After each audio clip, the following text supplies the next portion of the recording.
In the shadowy history of Chicago's underworld, there is one rule that every criminal cop and hustler knew: you do not cross Lorenzo Moretti.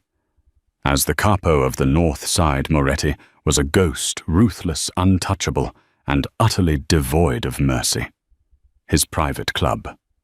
The Obsidian had a turnover rate of 100% for wait staff, because one mistake meant you disappeared. But in the winter of 2019, a desperate girl named Elena Vance didn't just survive the week. She shattered every rule in his book. This isn't a fairy tale. This is the true bloody story of how a waitress brought the devil to his knees. The rain in Chicago doesn't wash the streets clean. It just makes the grime slicker. That's what Elena Vance was thinking as she stood outside the heavy iron-reinforced doors of the Obsidian on a freezing Tuesday night in November. Her thrift store coat was soaked through, clinging to her shivering frame, but the cold was nothing compared to the pit of dread in her stomach. She checked her bank balance on her cracked phone screen. $14,032. Inside her pocket was a crumpled letter from St. Jude's Medical Center. Her mother's chemotherapy had been halted. Payment overdue. $12,000 needed by Friday, or they discharged her. Elena didn't have a choice. She didn't have the luxury of fear. She pushed the buzzer. The door cracked open, revealing a man who looked more like a refrigerator wrapped in a suit than a human being. This was Marcus Thorne, the floor manager of Chicago's most exclusive and dangerous underground lounge. "Name," he grunted. "Eleanor Vance. I'm here for the 9:00 p.m. trial." Marcus looked her up and down, his eyes devoid of sympathy. He saw the frayed hem of her skirt, the water-damaged boots, the desperation in her eyes. "You know who owns this place, girl? Mr. Moretti?" She said, her voice steady, despite the trembling of her hands. "Lorenzo Moretti," Marcus corrected sharply. "And you don't speak his name inside. You don't look at him.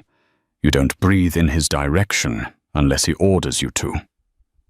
We've gone through 5 girls this month. The last one spilled a drop of scotch on the table. She didn't finish her shift. She didn't finish the walk to her car." Elena swallowed hard.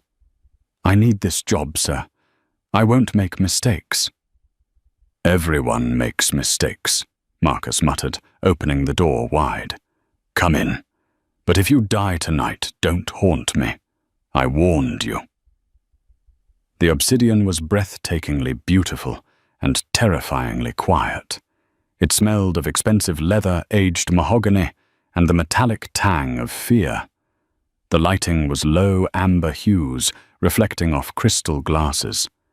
Men in suits sat in shadowed booths, speaking in hushed tones about shipping containers and union strikes. Elena was thrown into the deep end immediately. Marcus shoved a tray into her hands. "Table 4 needs a refill. Table 7 wants ice. And Table 1... Marcus paused, his face paling slightly. "Table 1 is the boss. He's not here yet. But when he arrives, you become a ghost. You fill the glass, you step back into the shadows. Do you understand?" "Yes," Elena whispered. For 3 hours, Elena was perfect. She moved with the grace of a dancer, silent and efficient.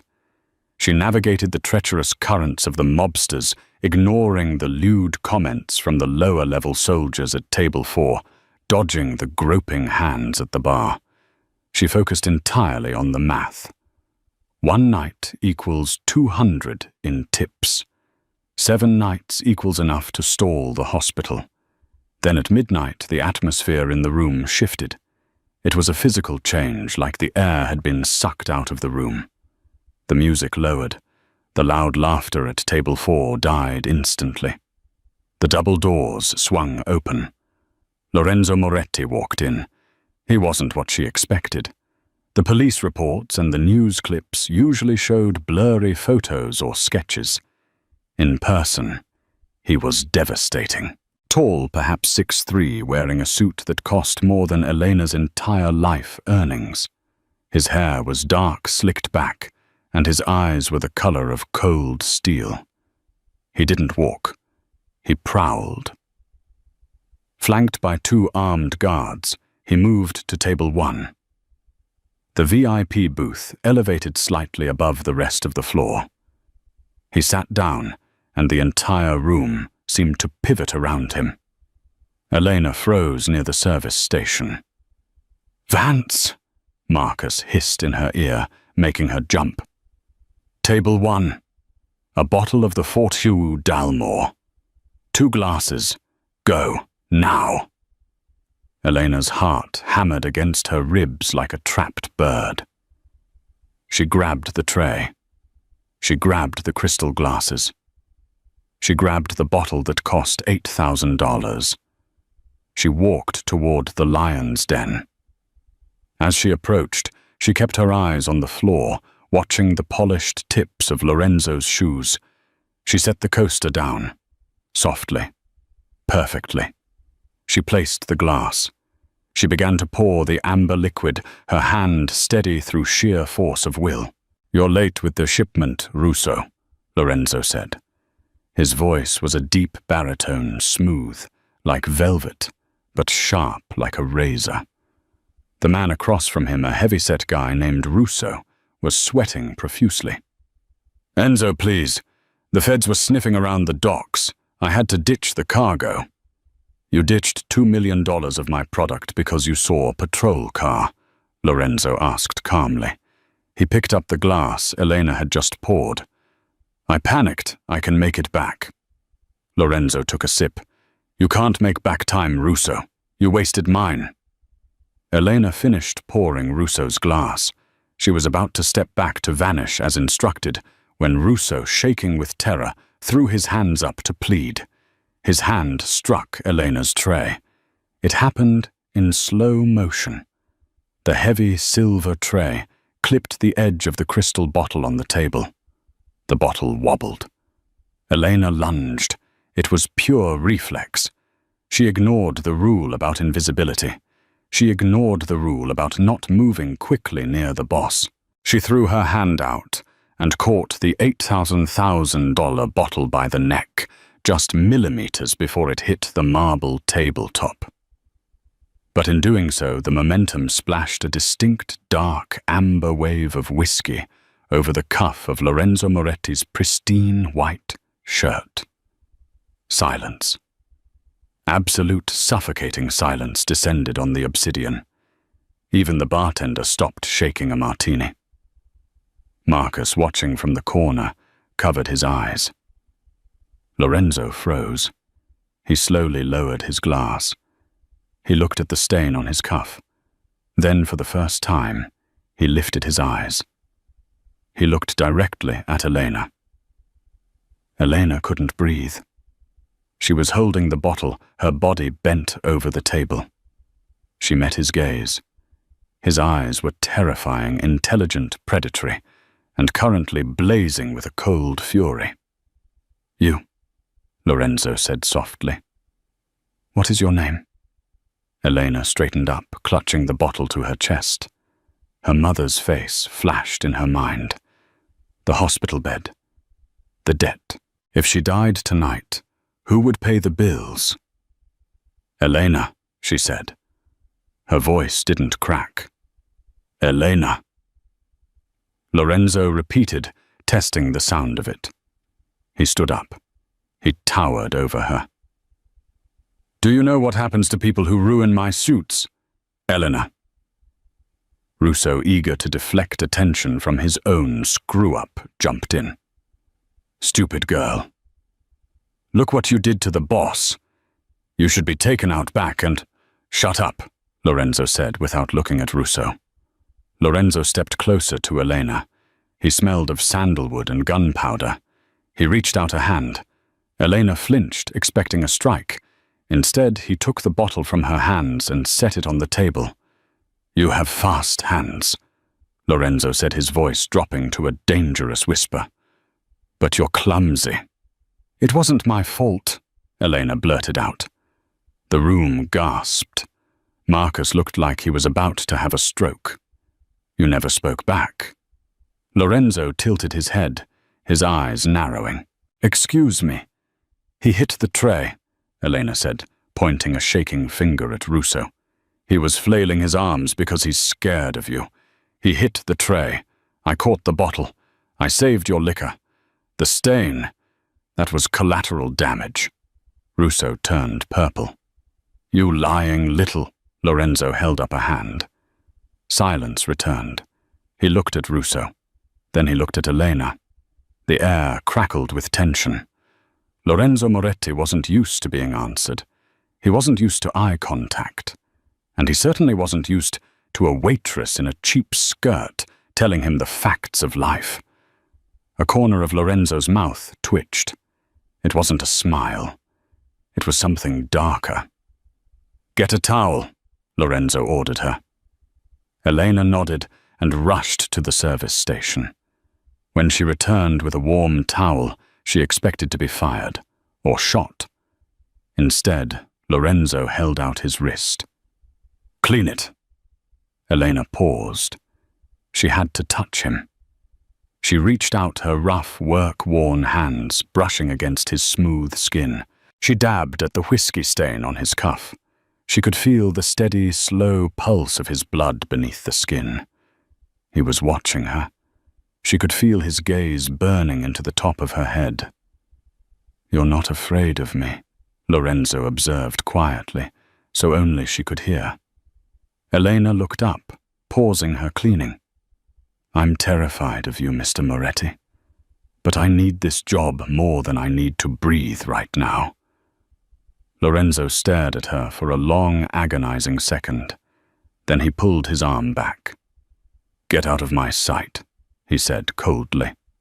Elena turned and walked away, her legs feeling like jelly. "And Elena." She stopped. "See you tomorrow night. Don't be late." Elena exhaled a breath she didn't know she was holding. She had survived. But as she retreated to the kitchen, she didn't see the way Lorenzo Moretti watched her go, ignoring Russo completely. She didn't know that by surviving she hadn't escaped the web. She had just entangled herself in the center of it. The next 3 nights were a blur of adrenaline and exhaustion. Elena expected retaliation, but instead she got something worse attention, not overt attention. Lorenzo didn't speak to her, but every time he was in the club, which was every night, now unusually Elena could feel his eyes on her. When she poured drinks for other tables, when she wiped down the bar, when she walked to the kitchen. He was tracking her, like a wolf watching a deer graze, waiting for the wind to change. The tips were incredible. The other mobsters saw that the boss hadn't killed her for speaking back, and it earned her a strange sort of respect. Or perhaps they were just scared to touch what might be Lorenzo's new toy. By Friday, she had $800 cash in her pocket. It wasn't enough for the $12,000 bill, but it was a start. But Friday night was different. Friday was collection night. The vibe in the Obsidian was sharper, more aggressive. The music was louder to cover conversations. Men came in carrying briefcases and left without them. Around 1:00 a.m., the club was clearing out. Only the inner circle remained. Marcus signaled Elena. "Boss wants a coffee. Black. 2 sugars. Bring it to the back office." Elena froze. "The back office? I thought no staff goes back there." "You do what you're told," Marcus snapped. "He asked for you specifically." Elena prepared the coffee with trembling hands. The back office was where the real business happened. The rumors said the carpet in the back office was red, so the blood wouldn't show. She walked down the long, dimly lit corridor. She reached the heavy oak door and knocked. "Enter." She pushed the door open. The office was opulent, lined with books and smelling of cigar smoke. Lorenzo was sitting behind a massive desk, but he wasn't alone. There was a man tied to a chair in the center of the room. His face was bruised, his lip split. Elena recognized him. It was a city councilman she'd seen on TV. Eleanor stopped in the doorway, the coffee cup rattling on the saucer. Lorenzo looked up from a file he was reading. He didn't look concerned that she had just walked in on a felony. "Put it on the desk." Elena forced her feet to move. "Don't look at the guy in the chair. Just walk. Put the coffee down. Leave." She walked past the councilman, who whimpered through a gag. She placed the coffee next to Lorenzo's hand. "Thank you," Lorenzo said. He didn't dismiss her immediately. He took a sip of the coffee, his eyes locking onto hers. "Do you know who this is, Elena?" "I don't know anything," she said quickly. "I'm just the waitress." "This is Councilman Miller," Lorenzo said, as if discussing the weather. "He took a very large loan from me to fund his campaign. Now he says he can't rezone the warehouse district for my imports." "Please," the man in the chair muffled. Lorenzo stood up. He walked around the desk, leaning against it, crossing his arms. The muscles in his chest strained against his shirt. "I have a problem, Elena. I need someone to deliver a message to Miller's wife, to let her know that unless the zoning permits are signed by Monday, her husband won't be coming home." Elena felt sick. "Why are you telling me this?" "Because my men are thugs," Lorenzo said. "They lack subtlety. If I send Rocco to the wife, she'll call the police immediately. But you—" He looked her up and down. "You look innocent. You look like a concerned citizen. A poor, struggling girl who just heard a rumor." "I'm not a criminal," Elena said, stepping back. "I serve drinks. That's it."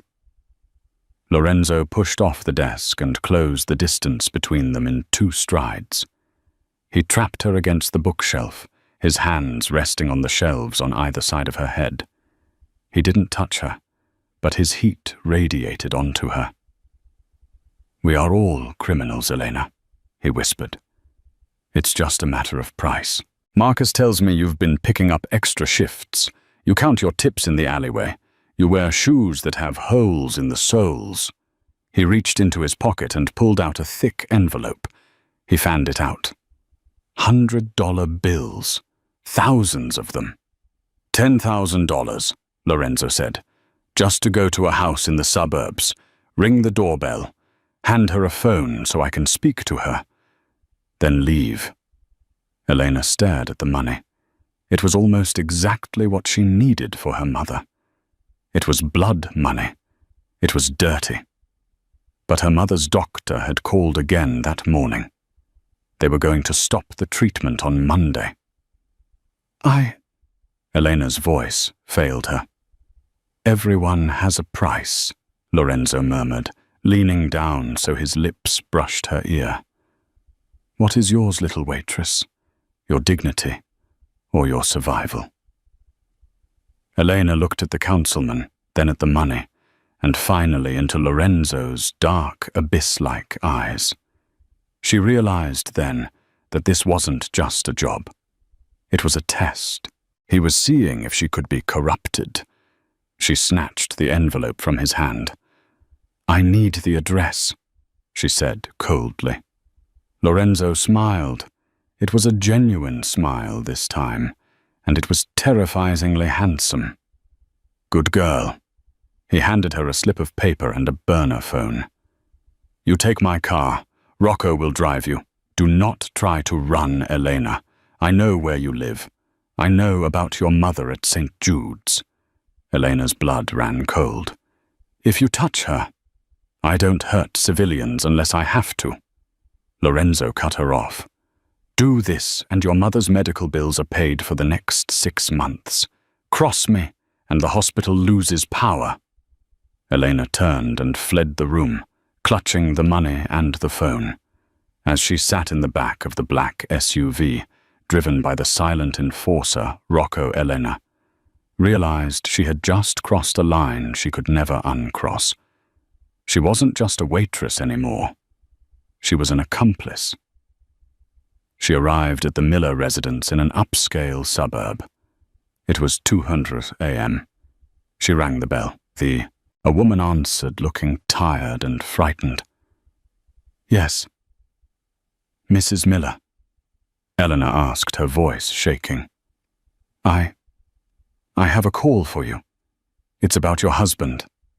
She handed the burner phone to the woman. The woman listened for 10 seconds, went pale, and nodded. She handed the phone back to Elena and slammed the door. Job done. When Elena returned to the Obsidian, the councilman was gone. The back office was empty except for Lorenzo, who was pouring himself a drink. "Did she take the call?" he asked without turning around. "Yes," Elena said. She threw the burner phone on his desk. "I'm going home." "You did well," Lorenzo said. He turned and walked toward to her. "You have potential, Eleanor. You're smart. You act under pressure. You're desperate. That makes you dangerous." "I'm not dangerous," Elena spat. "I'm trapped.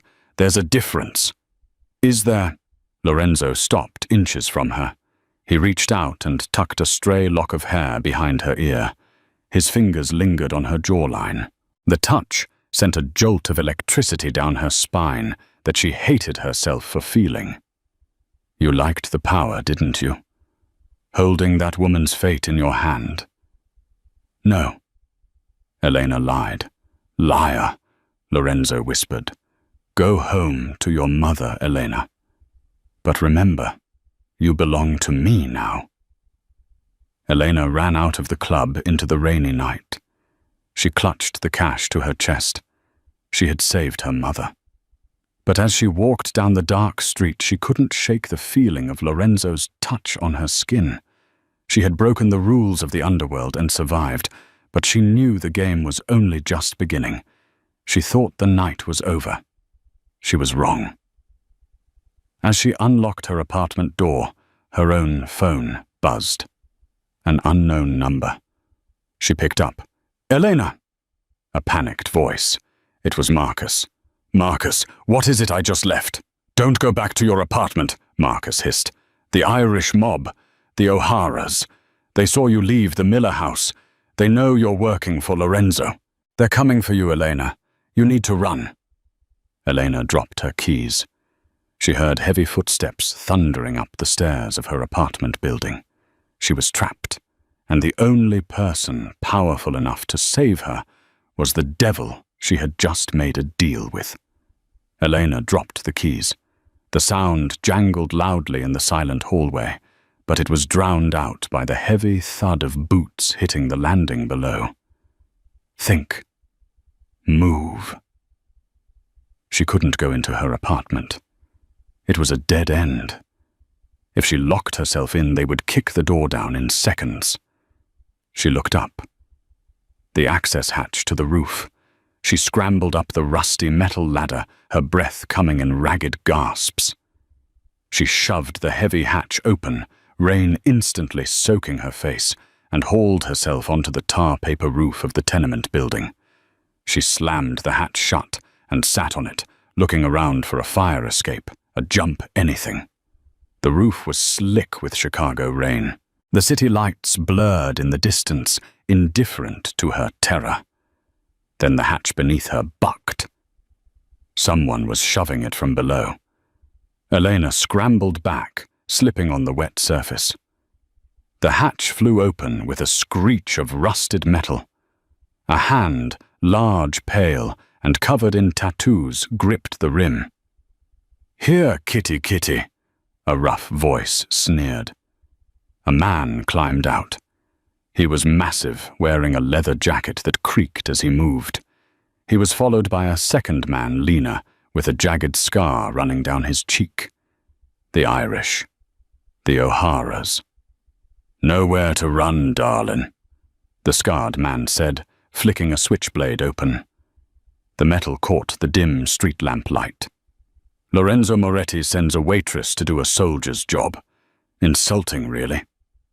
Elena backed away until her heels hit the low parapet of the roof. It was a 4-story drop to the alley. I don't know what you're talking about. I just delivered a phone. And that phone call cost us a very lucrative zoning deal, the big man growled. He lunged. Elena screamed, kicking out. Her boot connected with his shin, but it was like kicking a tree trunk. He grabbed her ankle and yanked. She hit the wet roof hard, the air leaving her lungs. He dragged her toward him, the rough gravel of the roof scraping her skin. We're gonna have a little chat, the man whispered, leaning over her. And then we're gonna send you back to Moretti in pieces. Elena squeezed her eyes shut, waiting for the knife. Bang! The sound wasn't a gunshot. It was the sound of the metal roof access door slamming open against the tar paper. But from the other side of the roof, the fire escape side, the O'Hara thug froze. A silhouette stood on the edge of the roof, outlined by the city glow. A long black trench coat whipped in the wind. A gun was held loosely at his side. "Gentlemen," a voice called out. It was calm, bored even. "You seem to have mistaken my staff for yours." It was Lorenzo Moretti. "Moretti," the scarred man hissed, stepping back. "You're alone on our turf." Lorenzo stepped forward into the light. The rain plastered his hair to his forehead, making him look more beast than man. "I'm never alone. But for you two, I don't need backup." The big man released Elena and pulled a gun from his waistband. He was too slow. Lorenzo raised his weapon with terrifying speed. Pop! Pop! 2 suppressed shots coughed into the rainy night. The big man screamed, clutching his knee, collapsing instantly. The scarred man hesitated, looking between his fallen partner and the barrel of Lorenzo's gun. "Drop it," Lorenzo commanded. The knife clattered to the roof. Lorenzo walked past the men as if they were garbage on the sidewalk. He holstered his gun and reached down to Elena. His face was unreadable, a mask of cold fury. "Get up," he said. Elena took his hand. His grip was iron hard. He pulled her to her feet, steadying her when her knees buckled. "Are you hurt?" he asked, scanning her face. I think I'm okay," she stammered. "How did you know?" "I told you," Lorenzo said, pulling off his trench coat and draping it over her shoulders. It was heavy, warm, and smelled of him. "You belong to me now. I watch what is mine." He turned back to the scarred man, who was trembling. "Tell Liam O'Hara that if he touches another hair on her head, I will burn the entire south side to the ground," Lorenzo said softly. "Run." The man grabbed his wounded partner, and they scrambled for the fire escape. Lorenzo turned to Elena. "We have to go, now." "My stuff," Elena cried, looking toward the hatch. "My mom's medicine list. My clothes." "Forget it," Lorenzo said, guiding her firmly toward the fire escape where he had come up. "Your old life ended the moment you took that envelope, Elena. You're a ghost now." Down in the alley, the black SUV was waiting. Rocco opened the door. Lorenzo shoved her inside and climbed in after her. "Home," Lorenzo said to Rocco. "My apartment," Elena started. "Burned," Lorenzo said flatly. "By morning, the O'Haras will torch it, looking for evidence. You can never go back there." Elena slumped against the leather seat, the adrenaline crashing. She began to shake violently. She was homeless. She was a target for a mob war. And she was sitting next to the most dangerous man in the city. Lorenzo didn't speak. He simply reached into the minibar console, poured a glass of water, and handed it to her. Then he took her hand, the one that was shaking, and held it in his own, resting it on the center console. He didn't let go for the entire drive. Lorenzo's home wasn't a house. It was a fortress in the school. The penthouse occupied the top 2 floors of the Moretti Spire, a building he owned in downtown Chicago. The elevator opened directly into a living room that was larger than the entire floor of Elena's apartment building. Floor-to-ceiling windows offered a panoramic view of the city, a city that looked beautiful from up here, hiding the rot down below. "Rocco, stay downstairs. No one comes up without my biometric clearance," Lorenzo ordered as they stepped out. "Yes, boss." The elevator doors slid shut, leaving them alone in the silence. Elena stood in the middle of the room, dripping water onto the white marble floor. She felt small, dirty, and utterly out of place. Lorenzo walked to a control panel on the wall. The lights dimmed to a warm glow, and the fireplace ignited automatically. He turned to her. He had shed his wet jacket and rolled up his sleeves, revealing muscular forearms. "The guest suite is down the hall, second door on the left," he said. "There are clothes in the closet. They might be a bit big. They belonged to someone else. Shower. Change. Then come out. We need to talk." Elena didn't argue. She walked down the hall, entering a bathroom that looked like a spa. She stripped off her soaked thrift store clothes and stood under the scalding hot water for 20 minutes, scrubbing the feeling of the O'Hara thug's hands off her skin. She found a silk robe in the closet. It was emerald green and expensive. She wrapped it around herself, tying the belt tight, and stepped back out into the living room. Lorenzo was standing by the window, a glass of whiskey in his hand. He had set out a plate of food on the coffee table, simple sandwiches, fruit water. "Eat," he said without turning around. Elena realized she was starving. She sat and ate quickly. Lorenzo watched her reflection in the glass window. "Why?" Elena asked after she finished. Lorenzo turned. "Why what? Why did you come for me? You have hundreds of soldiers. You could have sent Rocco. You came yourself. You risked yourself on that roof." Lorenzo walked over and sat in the armchair opposite her. He looked tired. For the first time, the mask slipped slightly. "Because it was my fault," he admitted. His voice was low. "I involved you. I underestimated Liam O'Hara's surveillance. I don't like cleaning up messes, Elena, but I never let others pay my debts." "So I'm a debt?" Elena asked, a spark of anger returning. "A liability?" "You are a complication," Lorenzo corrected. "But you are also intriguing." He leaned forward, resting his elbows on his knees. "Here is the situation. The O'Haras think you know something valuable. They think you are my new confidant because I sent you to Miller. If I let you go, they will torture you and kill you. If I give you money and a bus ticket, they will find you in a week." Elena's heart sank. "So I'm trapped." "You are protected," Lorenzo said. "You stay here, in the penthouse. Rocco will bring your mother whatever she needs at the hospital. I have already transferred the funds to St. Jude's. She is covered for full treatment for a year." Elena's eyes widened. "A year? That's hundreds of thousands of dollars."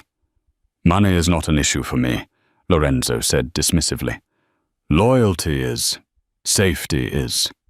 "And what do I have to do?" Elena asked suspiciously. "What is the price for this golden cage?" Lorenzo stood up and walked to a grand piano in the corner of the room. He ran a finger along the keys but didn't play.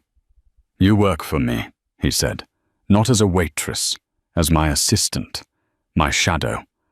When I go to galas, you are on my arm.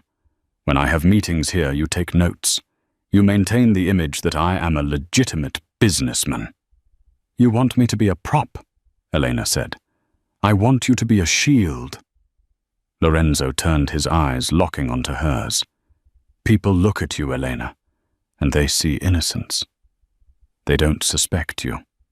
You soften my image. And in return, you live like a queen. You save your mother.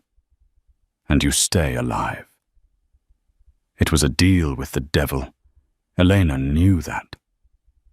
But looking around at the warmth, the safety, and knowing her mother was taken care of, she had no choice. Okay, she whispered. Good, Lorenzo said. Get some sleep. Tomorrow my tailor arrives at 8 Kindra a.m. If you are to be on my arm, you cannot wear whatever that was you were wearing. Elena stood up to go to her room, but she stopped. Lorenzo. It was the first time she had used his first name. He paused. Thank you, she said, for the roof. Lorenzo looked at her. The air in the room grew heavy, charged with a sudden, inexplicable tension. He looked at her lips, then her eyes.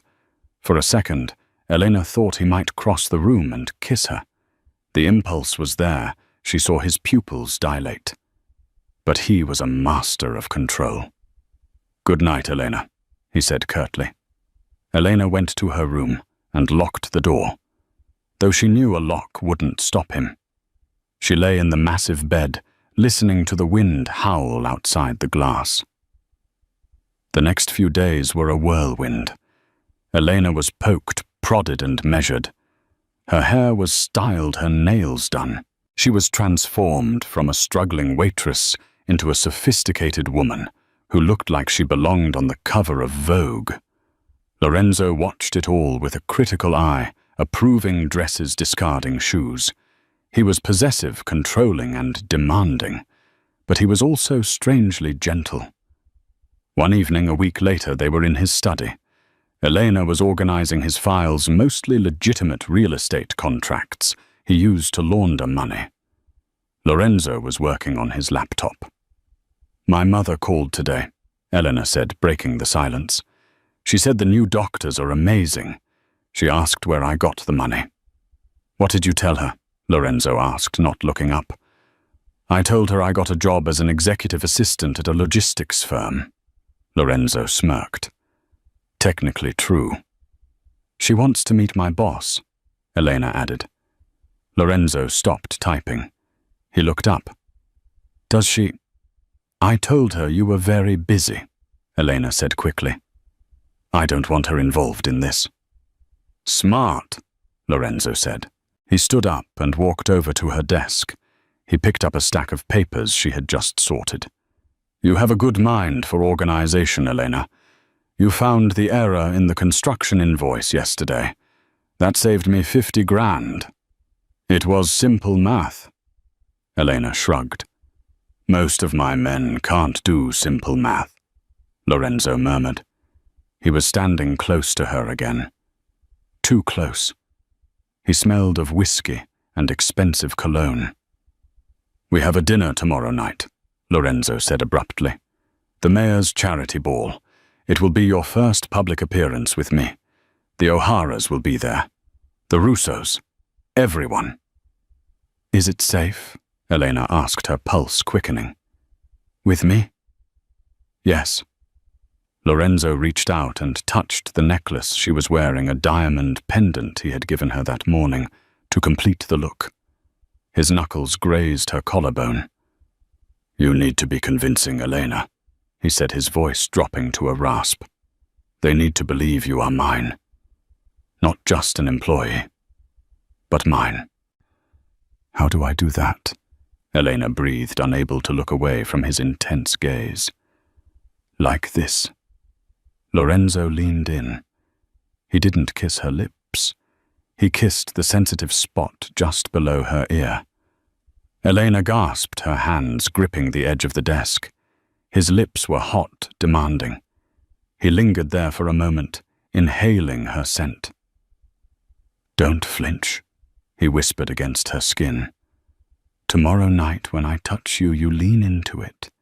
You look at me like I am the only man in the world. Can you do that?" Elena turned her head, her face inches from his. "I think I can act." "Be careful, Elena," Lorenzo said, pulling back, his eyes dark with warning. "Don't act too well. You might forget it's a lie, and I might forget to let you go." He turned and walked out of the room, leaving Elena trembling. She touched the spot on her neck where he had kissed her. Her heart was hammering a frantic rhythm. She wasn't afraid of the O'Haras anymore. She was afraid of something far more dangerous. She was falling in love with the monster. The dress Lorenzo had chosen was blood red. It was a floor-length silk gown with a back that plunged dangerously low and a slit that rose high up her thigh. It was a weapon made of fabric. When Elena stepped out of her room, the air in the penthouse seemed to evaporate. Lorenzo was waiting by the elevator, dressed in a tuxedo that fit his broad shoulders like a second skin. He adjusted his cufflinks, looked up, and stopped. His hands stilled. For a long, silent moment, the ruthless Mafia Don was gone, replaced by a man struck dumb by beauty. "Is it too much?" Elena asked, her voice wavering. Lorenzo walked toward her slowly, his eyes darkening with a possessive heat. He didn't stop until he was toe-to-toe with her. He reached out his knuckles, grazing the bare skin of her arm. "It is exactly enough," he murmured. "Tonight you are not Elena the waitress. You are the Queen of Chicago. Lift your chin."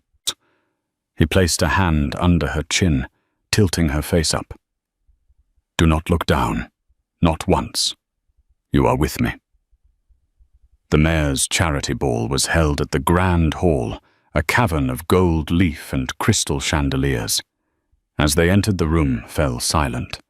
It was the same silence from the club, but magnified. Hundreds of eyes, politicians, judges, rival mobsters fixed on them. Lorenzo placed a possessive hand on the small of her back, guiding her through the crowd. He introduced her simply as Elena, offering no last name, no explanation. Let them wonder. "Moretti," a voice boomed. A bald man with a thick neck approached. It was the police commissioner. "Bold of you to show your face, Lorenzo, after the noise in the warehouse district last night. I have no idea what you mean, Commissioner." Lorenzo smiled, a shark showing its teeth. "I'm just a legitimate businessman, enjoying the arts. Have you met Elena?" The commissioner looked at Elena, his eyes narrowing. "New associate, something like that," Lorenzo said. As the night wore on, Elena played her part perfectly. She laughed at the right jokes, sipped champagne she didn't drink, and leaned into Lorenzo whenever he touched her. And he touched her constantly, a hand on her waist, a brush of his fingers against her neck. It was a performance, but the heat radiating from him was confusingly real. Then the music changed, a slow waltz. "Dance with me," Lorenzo commanded, taking her hand before she could refuse. He swept her onto the floor. He was a surprisingly graceful dancer, leading her with firm, confident movements. Elena felt breathless, spinning in his arms. For a moment she forgot the danger. She forgot the contract. She just saw the man who had saved her on the roof. "You're trembling," Lorenzo whispered, pulling her closer so her chest pressed against his. "It's the adrenaline," she lied. "Is it?" His gaze dropped to her lips. Suddenly, a tap on Lorenzo's shoulder broke the spell. "Mind if I cut in?" Lorenzo stopped. His body went rigid, instantly transforming from lover to killer. Elena turned to see a man with cold, pale blue eyes and a cruel smile. He was dressed in an impeccably white suit. Liam O'Hara. Lorenzo said, his voice dropping to a glacial temperature. Lorenzo. Liam nodded. Come now, don't be greedy. Share the beautiful lady. Lorenzo's grip on Elena's waist tightened to the point of pain. She doesn't dance with trash. It's a charity ball, Lorenzo. Liam smiled, but his eyes were dead. Make a scene, and the commissioner arrests us both. Let me have one dance, unless you're afraid of what I might tell her. Lorenzo looked ready to snap Liam's neck right there on the dance floor. But he looked around. The room was watching. A fight here would destroy his legitimate cover. One song, Lorenzo hissed. If you touch her improperly, I will cut your hands off in the parking lot. Lorenzo stepped back, his eyes never leaving them. Liam O'Hara took Elena's hand. His skin was cold and clammy. He pulled her into a dance, but his movements were jerky, aggressive. So, Liam whispered, you're the little waitress who cost me a zoning permit. I don't know what you mean, Elena said, trying to pull away, but his grip was like a vice. You think he's Prince Charming, don't you? Liam sneered, spinning her around so her back was to Lorenzo. He saved you, paid your mummy's bills, dressed you in silk. He's a better man than you, Elena said bravely. Liam laughed a dry, hacking sound. Oh, sweet girl. Do you know why your mother is in debt? Do you know who owns the debt collection agency that froze her assets? Elena froze. What? Viper Financial? Liam whispered in her ear. It's a shell company. It buys medical debt and jacks up the interest rates to illegal levels. It's how they wash their drug money. Elena felt the blood drain from her face. No. Yes, Liam hissed. Lorenzo owns Viper Financial. He didn't save your mother, Elena. He's the one who was killing her. He created the problem so he could buy you with the solution. You're not his girlfriend. You're just another asset he acquired. The song ended. Liam let her go, shoving her slightly. Ask him. Ask your hero. Elena stumbled back. Lorenzo was at her side, instantly, his hand on her arm. Elena. What did he say? Elena pulled her arm away, as if his touch burned her. She looked at him, really looked at him.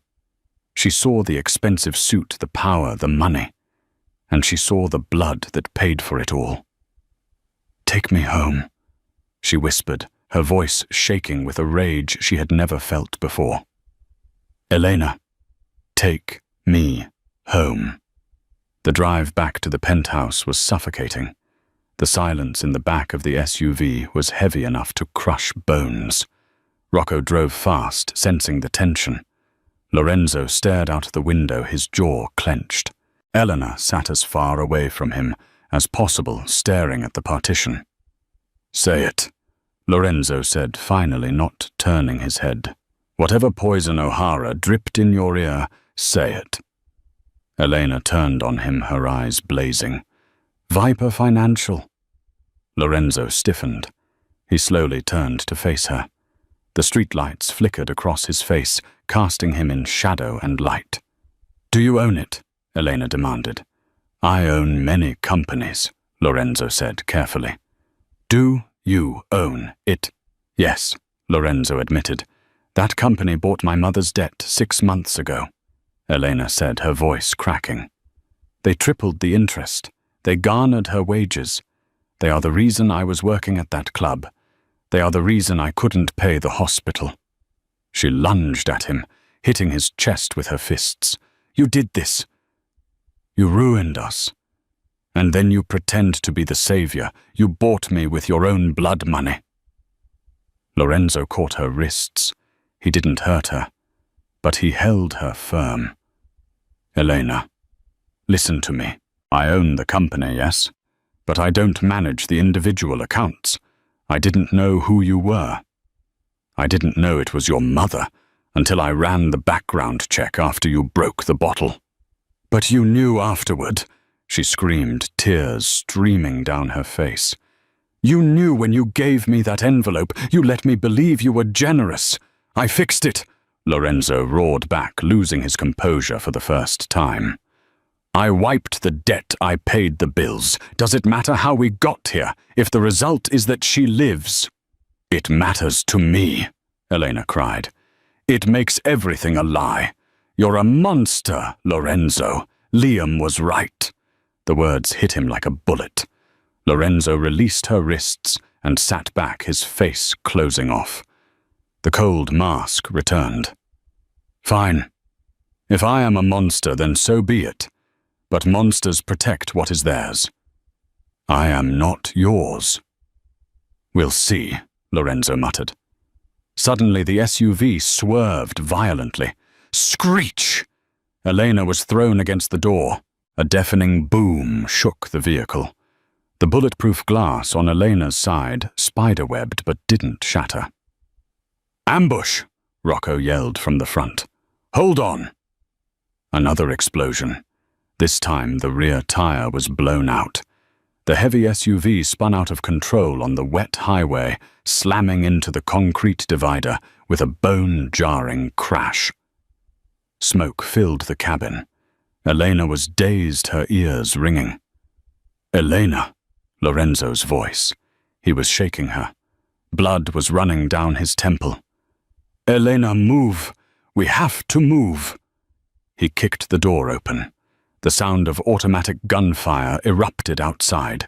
Rat-a-tat-tat-tat. Bullets pinged off the armored chassis. Lorenzo dragged her out of the wreckage. The rain was pouring down, mixing with the smoke and steam. Rocco! Lorenzo yelled. Rocco was slumped over the steering wheel, unmoving. He was gone. Damn it! Lorenzo cursed. He grabbed Elena's hand and pulled her behind the concrete barrier. 3 black sedans had blocked the highway. Men with masks and assault rifles were advancing. The O'Haras. They hadn't waited for a polite war. They had come to execute them on the I-90. Here. Lorenzo shoved a pistol into Elena's hand. It was heavy, warm, and terrifying. Do you know how to use this? No. Elena sobbed. Point and pull. Only if they get close, Lorenzo said. He pulled a submachine gun from under his tuxedo jacket. He had been armed the whole time at the ball. Stay down. Stay behind me. Lorenzo popped up over the barrier. He fired in short, controlled bursts. Pop, pop, pop. 2 of the approaching men dropped. The others scrambled for cover behind their cars. We can't stay here. Lorenzo gritted out, reloading with practiced speed. They'll flank us. Lorenzo, you're bleeding, Elena gasped. The blood from his head wound was soaking his white collar. I've had worse, he said. He looked at her, his eyes intense. Elena, I need you to trust me. I know you hate me right now. I know I'm the villain in your story. But if you want to see your mother again, you have to do exactly what I say. Run when I say run. Elena looked at the gun in her hand, then at the men closing in, and finally at Lorenzo. He was shielding her with his body. He was a monster, yes, but he was the only thing standing between her and death. Tell me what to do, she whispered. On 3, Lorenzo said. We run for the service exit. It's 50 yards. I'll cover you. 1. Bullets chipped the concrete inches from their heads. 2. Lorenzo looked at her one last time. If I don't make it, go to the police. Tell them everything. 3, go. Elena scrambled up and sprinted. Her heels broke, so she kicked them off, running barefoot on the wet asphalt. Behind her, The roar of Lorenzo's gun was deafening. She heard men shouting, tires screeching. She reached the metal service door and yanked it open. She turned back. Lorenzo was running toward her, firing backward, but there were too many of them. A spray of bullets hit the pavement around him. One struck him in the shoulder, spinning him around. He fell.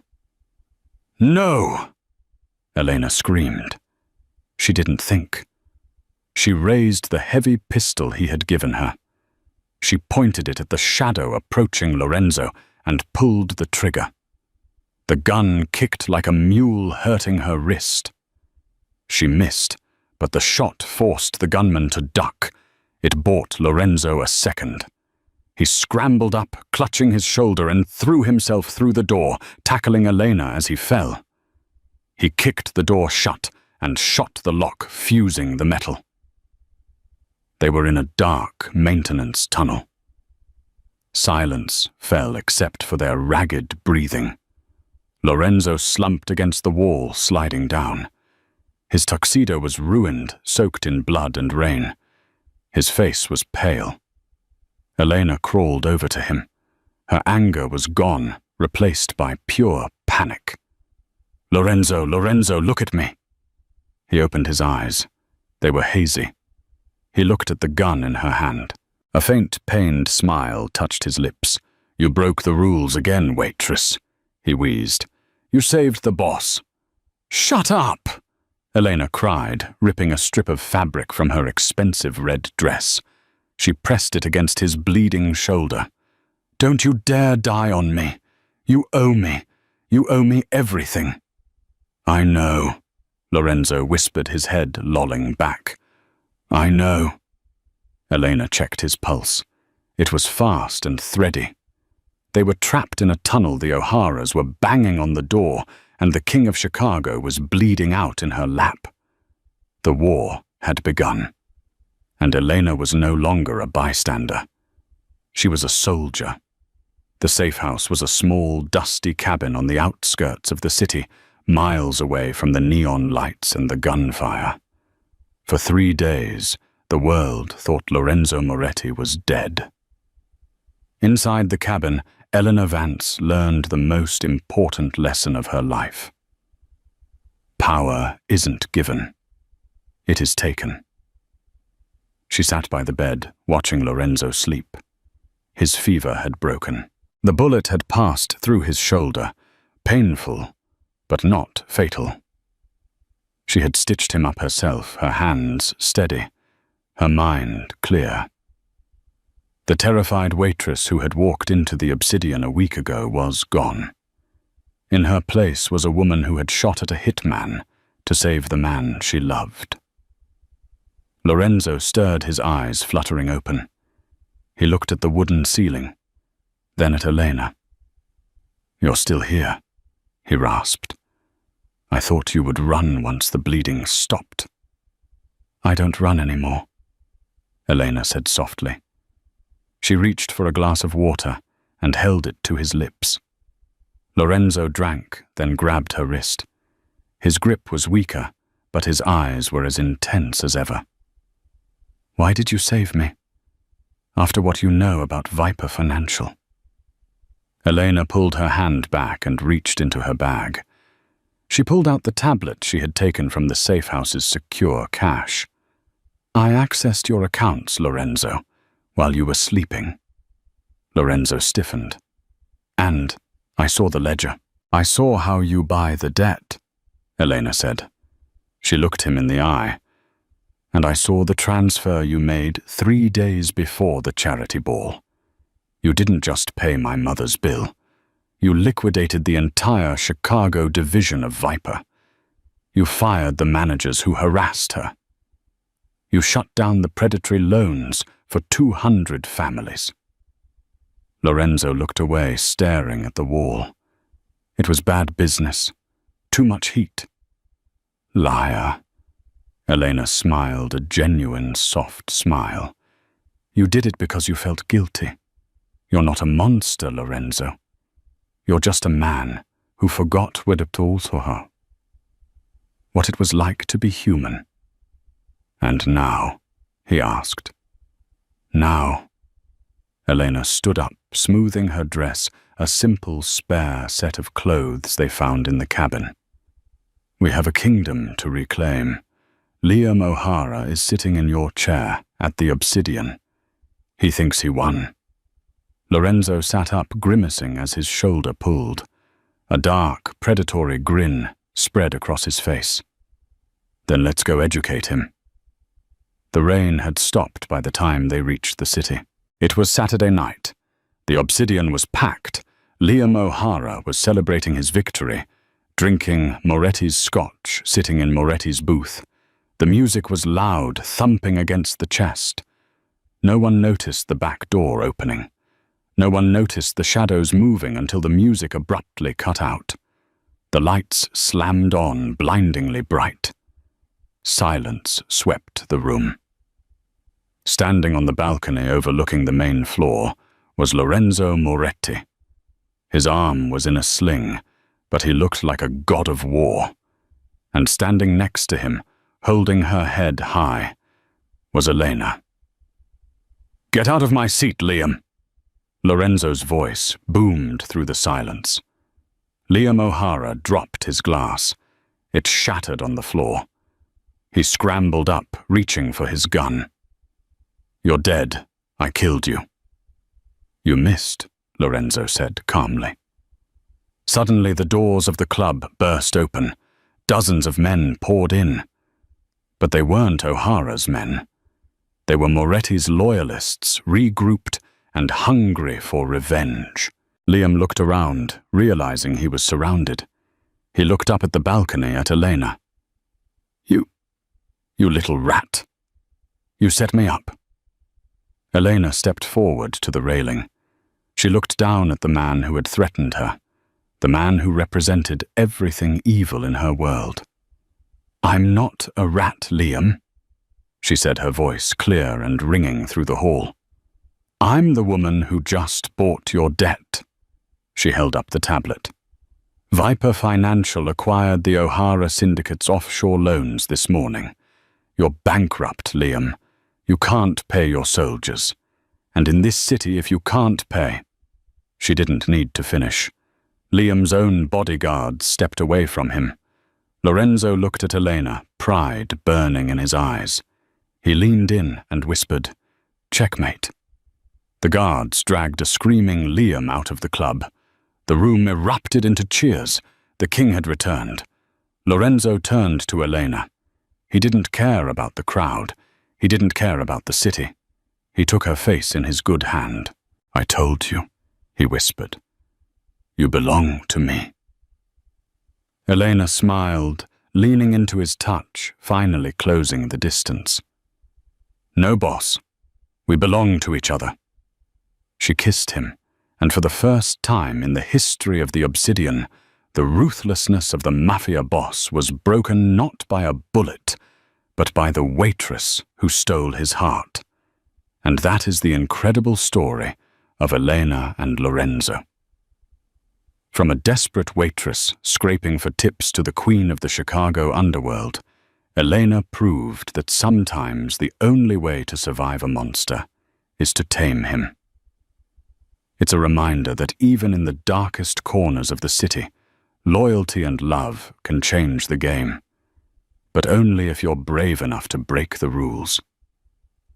If you enjoyed this twist-filled Mafia romance, please give this video a like. It really helps the channel grow. What would you have done in Elena's position? Would you have saved Lorenzo or taken the money and run? Let me know in the comments below. I read every single one. And don't forget to subscribe and hit that notification bell so you never miss the next dramatic story. Thanks for watching, and I'll see you in the next one. Internal.